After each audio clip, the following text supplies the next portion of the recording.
Good afternoon, everyone. There may have been a short delay at the beginning of this video because my phone said it was reconnecting, but I hope everyone had a great weekend. Before I always dreaded Mondays because it was like the start of my week, but I really love starting my week off on Mondays, resting on Sundays, and just getting right into whatever I need to do for the day on Monday. It's really changed the way that I go into my week. And so today I want to share with you guys, we're back in Limitless, and we are on day 56. Don't worry guys, I've been putting the date on here to make sure that I don't go over one twice in case I start skipping around. But so far I've just started in the back of the book and we're on day 56. So if you want to follow along there, that's the day that we're on. But today, while I was working out this morning, the lady on the video said, your struggle will reveal your strength. And that really spoke to me because the question I have for you guys today and for myself is, when you struggle, where do you turn to for strength? Because you see, your struggle is going to reveal your strength. And when we struggle and when we worry and we're anxious, or maybe we're depressed, or maybe we're just overwhelmed or confused, when we start struggling, it's going to reveal what we hold on to. It's going to reveal what we turn to. It's going to reveal what we think about. It's going to reveal all these different things. And so your struggle is going to reveal your strength. And if your strength isn't in Jesus, it's going to show. And if it is in Jesus, it's going to show. So the question that I want you guys to keep in mind today is, when you struggle, where do you turn to for strength? And I want to start in Isaiah 64:6. It's actually in the devotional on page 99 throughout the actual devotional part. That's not the key verse for the day, but I want to start here because it's important to know where we start at. And so Isaiah 64:6 says, but we are all as an unclean thing, and all our righteousness are as filthy rags, and we all do fade as a leaf, and our iniquities like the wind have taken us away. And there is none that calleth upon thy name, that stirreth up himself to take hold of thee. For thou hast hid thy face from us, and hast consumed us because of our iniquities. But now, O Lord, thou art our Father. We are the clay, and thou art potter, and we all are the work of thy hand.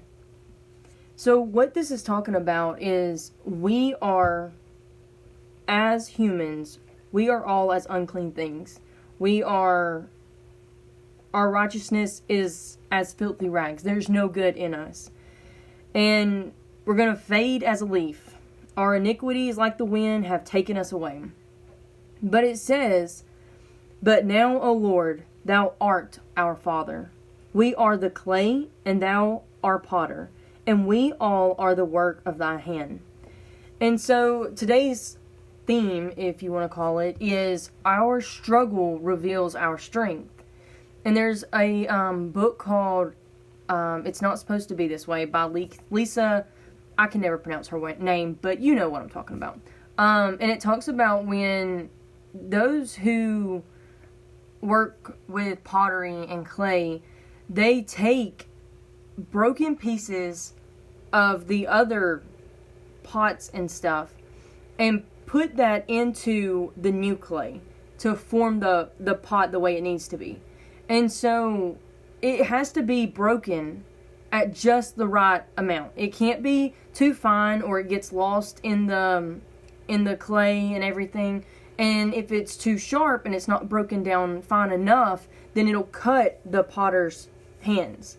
And so when we have to be broken to be mended, we have to be broken to be put back together. We have to be broken to just be able to function in life, because when we're broken, that means we're gonna have to be completely dependent upon God. And so so many times when you add that broken clay from the others, it actually makes the whatever it is that you're forming, the vase or the cup or whatever it is, it actually makes it more beautiful. So by being broken and going through the struggle, it's going to refine you into something that's even more beautiful than what you are now.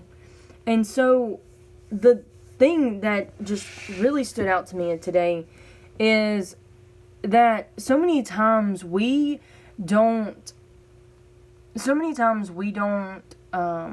what's the word I'm looking for? We're very ungrateful. And I'm saying that myself because so many times God gives me second chances when I'm struggling. So many times God gives me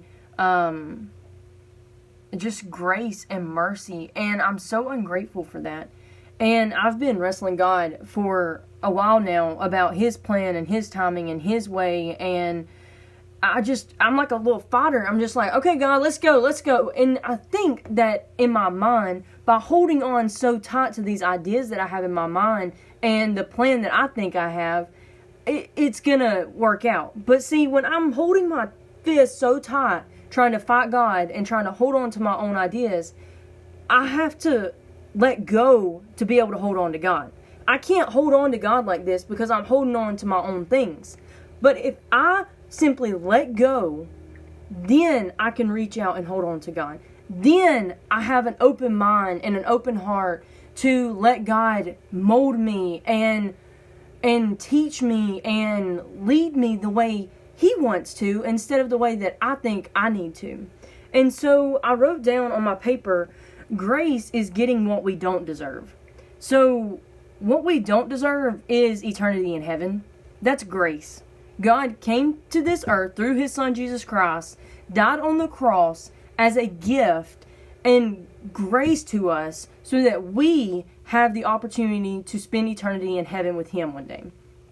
But mercy is not getting what we do deserve. And the reality of it is, like in Isaiah, it talks about, we're as filthy rags. Our unrighteousness is as filthy rags. We're unclean things. Mercy is not spending eternity in hell, because every single one of us deserve eternity in hell, no matter how good or how many works we've done. It doesn't matter. We deserve eternity in hell, but God has given us grace and mercy, and grace is getting what we don't deserve, which is spending eternity in heaven and the opportunity to live our life every single day in a way that glorifies God. That is grace. Mercy is not getting what we do deserve, and we deserve hell on earth. We deserve to be in hell for the rest of our life because we are sinners. We are unfilthy. We are as filthy rags. We are unclean. But God has given us grace and mercy through His love, and we take that for granted so much. I take that for granted so much. And so today I want to go over to the main verse in this devotional is Psalms 136 verse 2. And actually I'm going to just start in Psalms 136 in verse 1. And it says, "Oh, give thanks unto the Lord, for He is good, for His mercy endureth forever. Give thanks unto the God of gods, for His mercy endureth forever. Oh, give thanks to the Lord of lords, for His mercy endureth forever. To Him who alone doeth great wonders, for His mercy endureth forever. To Him that by wisdom made the heavens, for His mercy endureth forever. To Him that stretcheth out the earth above the waters, for His mercy endureth forever. To Him that made great lights, for His mercy endureth forever." You guys get the point. For His mercy endureth forever. Forever. His mercy, not getting what we deserve, endureth forever. So when I fight Him, I don't deserve to be given another chance. But He has given me that chance by grace and mercy through His love. And so I encourage you guys to read Psalms 136 today, because I don't know about you guys, but I've had an ungrateful heart here lately. I've tried to take things into my own hands. I've tried to figure out everything on my own, and God's like, would you just stop? I've proven myself to you time and time again, and yet here you are still fighting, still not trusting me. And so my struggle revealed my strength. My strength wasn't in God. My strength was in my own thoughts, in my own ideas, in my own time frame, in my own plan. But the truth is my struggle should have revealed the strength in Jesus Christ, because that's where I should have been clinging to. And I read it last week in Proverbs 3:5-6, and I'm just gonna turn that way because I don't want to mess it up. Give me 1 second. It's right here. Proverbs 3:5-6, and it says, "Trust in the Lord with all thine heart, and lean not unto thine own understanding. In all thy ways acknowledge him, and he shall direct thy paths. Be not wise in thine own eyes, fear the Lord, and depart from evil."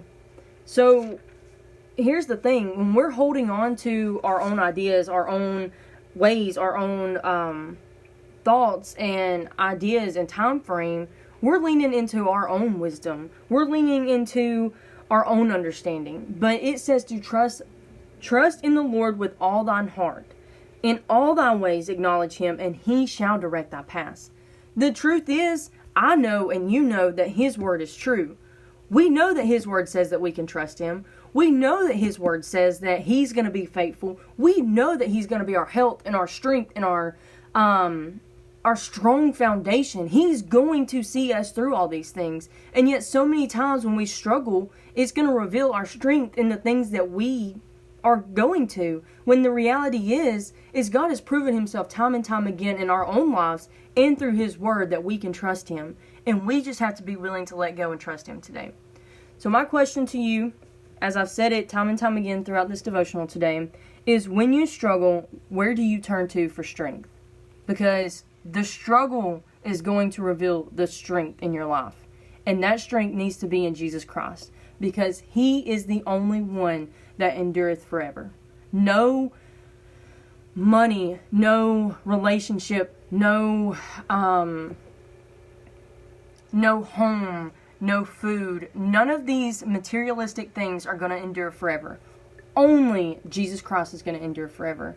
And today I want to encourage you guys to turn to Jesus. Whatever it is, whatever you're going through that you're struggling with, turn to Jesus, because he will meet you there and he will help you through whatever it is that you're going through. And he will reveal his strength to you, because only through his strength can we do hard things. I love you guys, and I'm praying for you guys. And I'm going to share this to my Savvy Reads page. So if any of you guys want to share it, feel free to. Give me a few minutes and I'll get it posted. Bye, guys.